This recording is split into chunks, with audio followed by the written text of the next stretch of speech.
Fala, peregrino! Seja muito bem-vindo aqui ao canal Fatos Maçônicos, e nesse vídeo de hoje vamos falar sobre os aspectos invisíveis da maçonaria.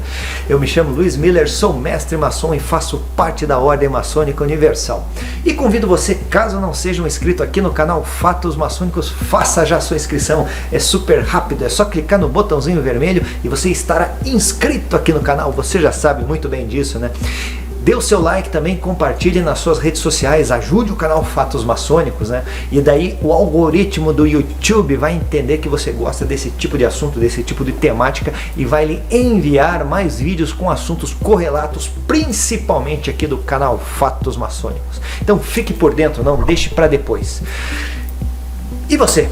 Isso, você mesmo, que busca um aprofundamento no que tange esse tema fantástico, maravilhoso que é a maçonaria, eu recomendo que você adquira o curso Entenda a Maçonaria, que é um curso, na verdade, oriundo do estudo de centenas e centenas de livros de práticas, de décadas de práticas de maçonaria, condensados de uma forma muito fácil, muito simples, transmitindo dinamicamente informações que vão lhe alavancar o entendimento a respeito da ordem maçônica. Então aqui, adquira o curso Entenda a Maçonaria. Então, muito se fala, né? Tem questões aí que a gente começa a perceber, na verdade, né? Que se fala das questões visíveis e questões invisíveis da maçonaria, certo? Daí nessas questões invisíveis o pessoal já confunde alhos com bugalhos e começam as teorias da conspiração, né? Mas é um termo que existe de fato, né? Apesar das variantes fantásticas que existem, isso daí é uma coisa que acaba existindo, né? Então, o que é a maçonaria visível, né? É aquilo que você vê, certo? São os irmãos, né?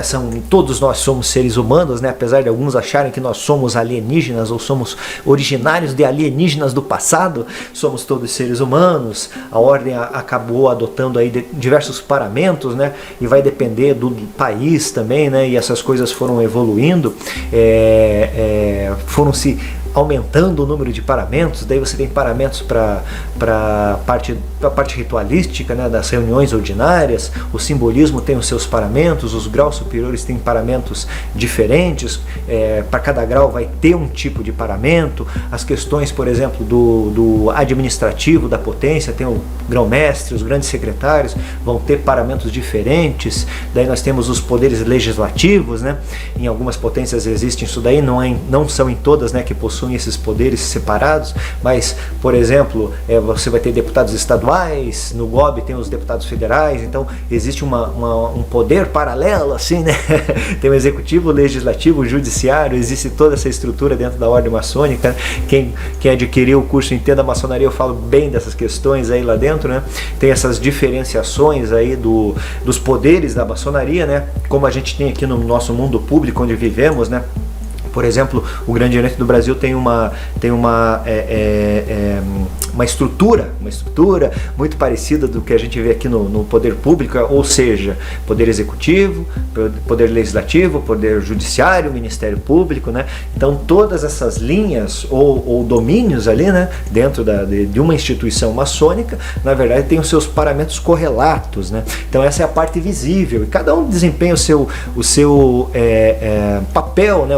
O judiciário, daí o judiciário tem a questão eleitoral, tem as eleições, né? A maçonaria é uma democracia, então sempre acabamos escolhendo dentre nós aqui, os maçons, os melhores para nos representar. Então existe esse tipo de coisa, né? Mas existe o judiciário, existe o Ministério Público, enfim, né? Existe uma infinidade de poderes aí, né? Que são esses todos que eu citei, na verdade, né? Uma infinidade não, são esses que eu citei, para falar bem a verdade, certo? Com uma ou outra variação, delegado do grão-mestre, sabe? Vai depender muito da corrente, né, tradicional, né? Falando de correntes tradicionais, obviamente, né?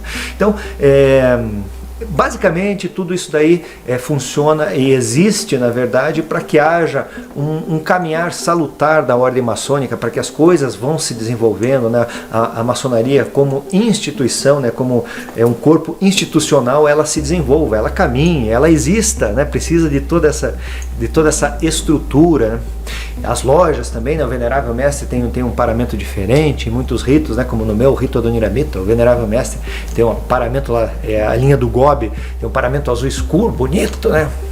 Até já tenho aqui, se você quer ver os aventais, aqui tem uns aventais, tem um vídeo que fala dos aventais, eu vou deixar no card, senão você procura aí pelos vídeos, tem uma série de aventais diferentes aí para quem não conhece, quer conhecer um pouquinho mais pessoalmente, tete a tete aqui pela internet. Tete a tete pela internet é ótimo, né? Então, assim, essa aqui é a questão visível da maçonaria. Você sabe que tem uma estrutura, tem um poder central, etc, né? Falando no caso do Grande Oriente do Brasil, mas existem as potências, existem os grãos-mestres, né? Existem as grandes lojas, os orientes independentes, o Grande Oriente do Brasil, enfim, né? Comab.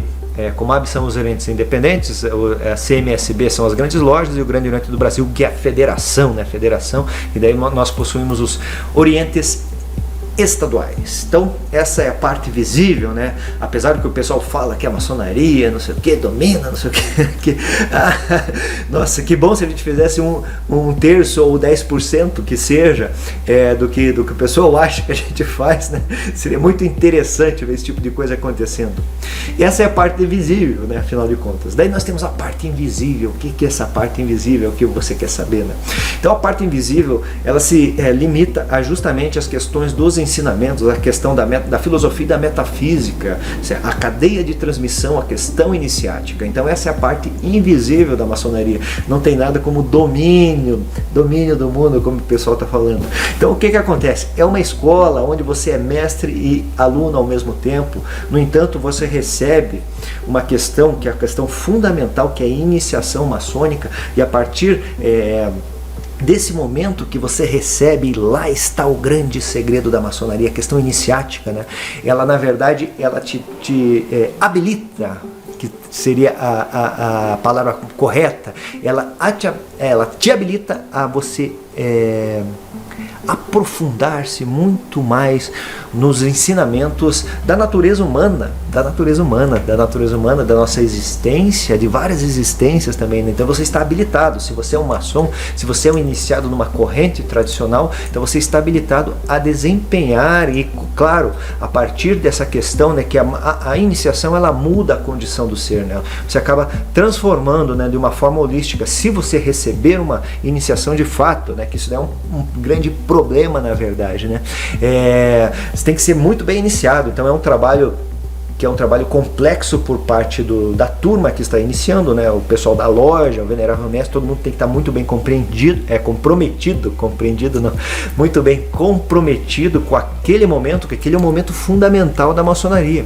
E o recipiendário, né, como diz, né, o recipiente que vai receber a grande força iniciática, a cadeia de transmissão, a linha maçônica, também tem que estar muito receptivo.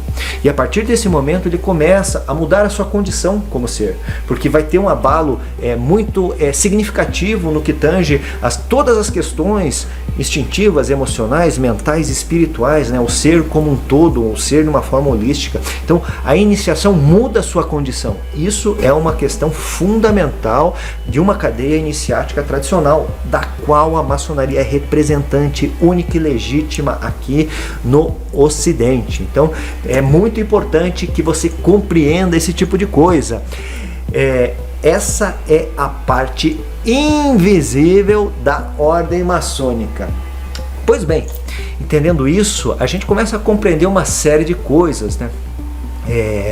Começa a entender até da onde começa e até onde vai o domínio físico da maçonaria, que seria justamente esse aspecto de fazer a associação caminhar, certo? Com as suas variações ali, como eu falei, dos poderes, certo? Mas a questão e a parte invisível, que é o caminho individual do guerreiro, né? Do guerreiro que se propõe e eu digo assim, a pessoa, para entrar na maçonaria, tem que ter coragem, porque a proposta final função essencial da ordem maçônica é o estudo sobre você mesmo, sobre o seu universo e sobre o universo, a natureza que nos circunda. Então, o que vai levar isso daí, assim, vamos pôr assim, numa profundidade intergaláctica, até falando, né, mas num nível de conhecimento muito amplo, né, que a gente conhece, que é o limite dos mistérios menores, aonde a maçonaria atua, é a total consciência do ser. Então, a proposta da ordem maçônica, no que tange essa questão da sua invisibilidade, né? Quem assistia lá o Homem Invisível que passava antigamente era barato, né? Mas, falando sério, a ordem maçônica tem essa intenção, certo? Abrir as portas, né? Abrir as portas e você tem que caminhar sozinho, né? E é interessante, né? Porque a gente caminha sozinho, mas em conjunto. Parece confuso, né? Mas é que é uma sociedade, certo? Mas onde cada um vai ter que desempenhar, sabe? Vai ter que evoluir, uma força hercúlea, como eu falo, uma força muito grande que você tem que fazer para abrir aqueles véus, né? Que existem, os véus da ignorância, certo? E é complexo, é muita coisa, são muitos ritos, enfim, né? Você estuda o seu rito e você começa cada vez mais a se aprofundar naqueles pontos de vista, e o rito não é a maçonaria, reforço essa ideia, né? O rito é um meio de se chegar. Estudar o rito é importantíssimo, sabe? Então é isso. Nesse vídeo de hoje eu falei para você as questões visíveis e invisíveis. Agora você sabe, conhece os domínios visíveis e invisíveis da maçonaria. Espero você no meu próximo vídeo. Muito obrigado por ter assistido até o final e um fortíssimo e grande abraço.